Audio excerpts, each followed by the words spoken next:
Welcome to Attic Raiders Retro Reviews, where today we've got cat versus mouse tomato tossing action in the vintage game, Mouse Blaster. Released in 1992 by Tyco Games, Mouse Blaster is one of those silly quick games that's over in minutes, but it's really fun. I mean, just look at the artwork on this box. The colours, this is beautiful. I absolutely love this. Mouse Blaster, the fast action game of shoot and hide. We've got the cat here with his tomato gun, and we've got the mouse racing around the kitchen.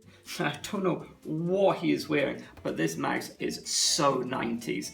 Look at the trainers, the neon. I don't even know what this is, whether it's some kind of shell suit or something, but he's up for some speedy action and he is looking really retro. I love that it's not just a Tom and Jerry ripoff.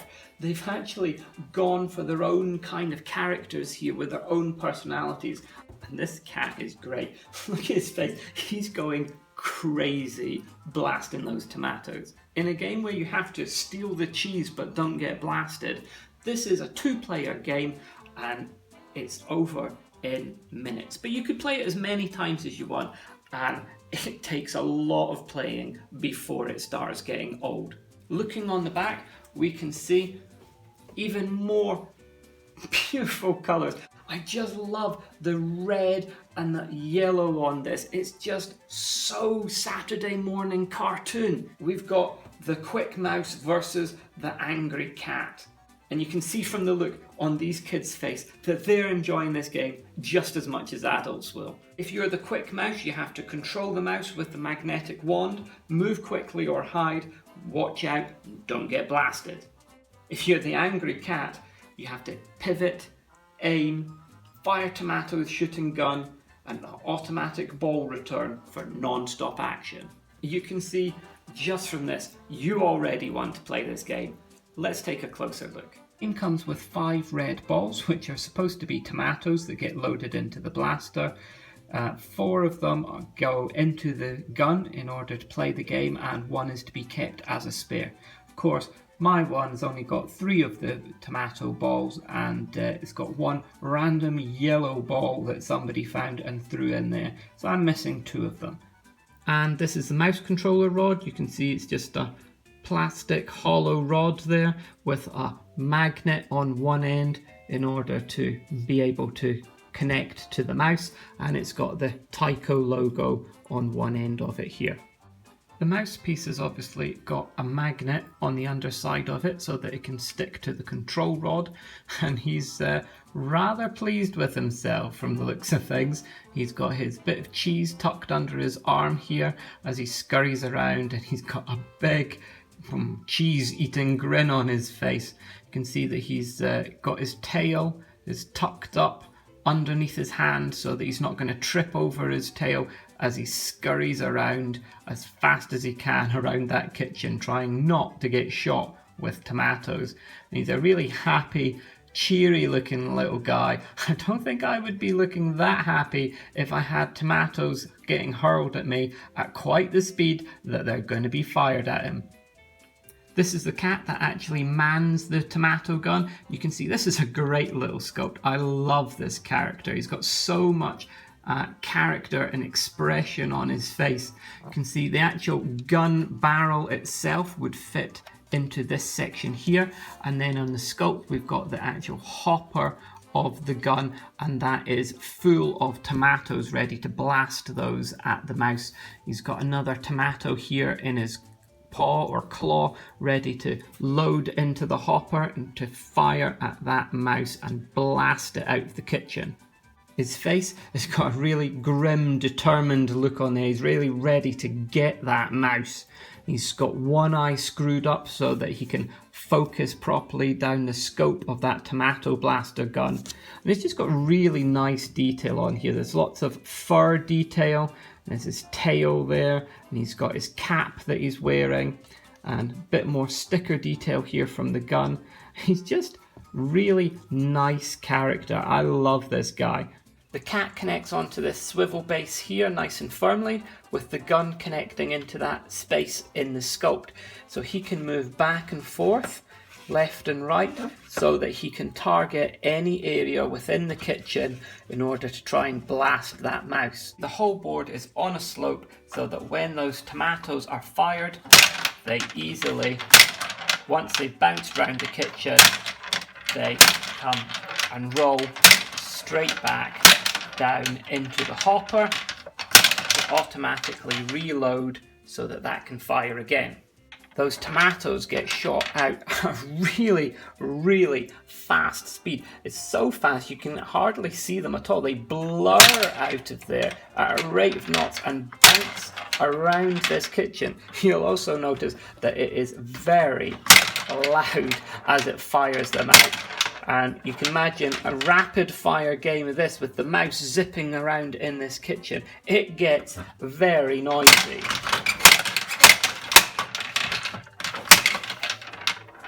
The mouse controller rod slides into this gap here to connect to the mouse, and then that can be used for moving the mouse around the kitchen to get to the cheese and back again into the safety of his house. I really like the bright colours and cartoony quality of the stickers on the base. The cat's absolutely destroyed this kitchen with his tomatoes. There's splats and broken stuff everywhere. Unfortunately, the stickers are raised slightly above the surface, so it means when the mouse goes over the top of them, it gets caught on the corner of the sticker and then jerks forward. So it can be hard sometimes to tell whether the mouse has actually been hit by a ball and it should be scored as a point, or whether it's just got caught and then released. So the aim then is for player one to try to get the mouse safely through the house using whatever obstacles he wants to hide behind. The trash over there is quite useful, and underneath this dining room chair can be a good place to hide, and also within this fridge can be quite good. And he's got to get across the kitchen to the cheese, and then once he's got to the cheese, that player has got to then get the mouse safely back again and into the house, all the time that the second player is blasting away with the tomato blaster and the cat trying to hit him as many times as they can. And each time they hit the mouse with one of the tomato balls, then that counts as 1 point, and it's at the end of the round when the mouse has gone out, round to the cheese and back again. It's however many points that player has managed to get is however many times they've managed to hit the mouse with the ball. Once one person's been the mouse and the other person's been the cat, then those two players swap over roles so that the mouse person becomes the cat person and the cat person becomes the mouse person. Once you've done that and you've added up your scores, you can play as many different times as you want, and you can have as many rounds as you want. By the end of all of your rounds, you then total up the scores, and the person with the most points is the winner. Right, go when you're ready. 1, 2, 3.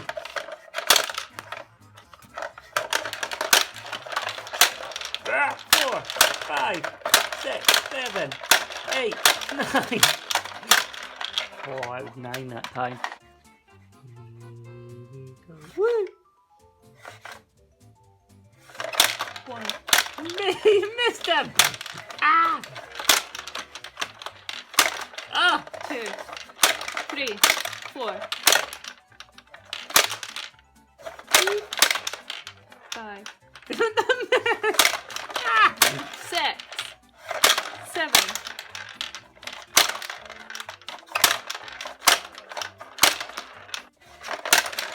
1. Again.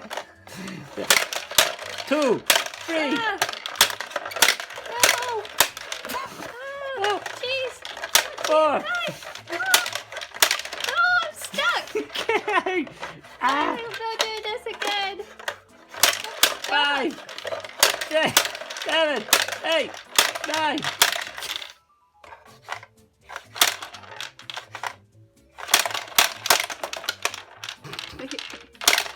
Ah! 2, 3, reload.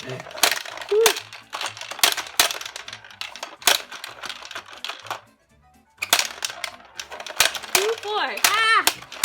Five. No! Six. On the magnet.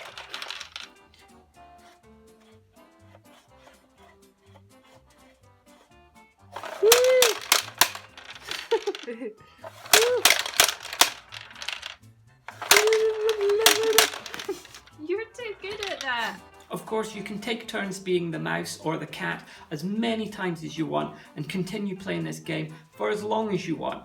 It's really, really short, it's over quickly, but it's not a game that takes up a long time to set up. You really just need to attach the feet to the bottom of it, attach the cat. Those clips might be a little bit dodgy, you might have to watch that those clips don't snap. They might be brittle getting that cat onto that base, but really quick to set up, easy to play. It's over in minutes, but it's great fun. It's really good. You're going to enjoy it.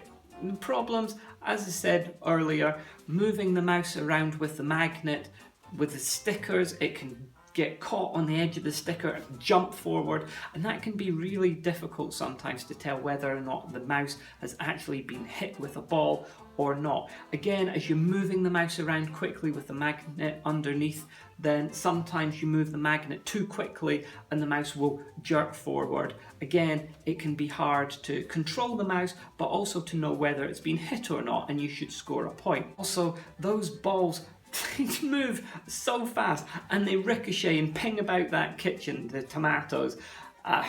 It can be really difficult to know whether or not you've actually hit the mouse. So counting the mouse strikes can be pretty difficult and it can be a bit contentious. Sometimes the other player will count almost every time that they fire the gun, where none of those shots have hit the mouse, I swear it. So there might be a couple of arguments about that, but all in all, it's a great game. You're going to really enjoy it. And the colours, I just love this thing. It's not a very common game. It's one of the rarer ones. It will run you round about £15 if you're buying from eBay, unless you're lucky enough to find it in a charity shop or at a car boot sale. But it's not one that comes up very often. If you do find it though, definitely one that I recommend. Until next time, this is Attic Raiders Retro Reviews.